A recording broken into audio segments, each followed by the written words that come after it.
Hey guys, there's a slam dunk at Canada, Saskatchewan.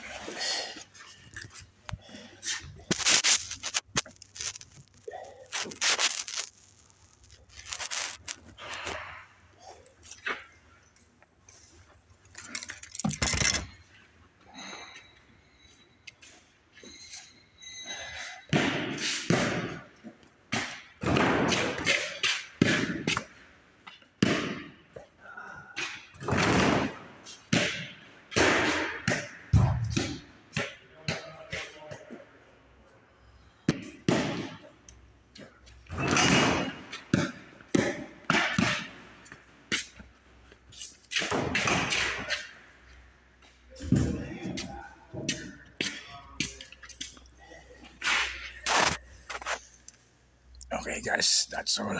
Just practice. I slam dunk at Canada, Saskatchewan. See you again.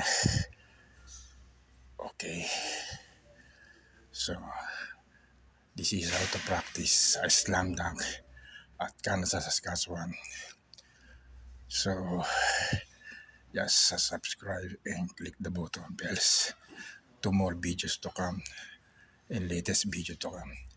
Okay, see you guys. Thanks.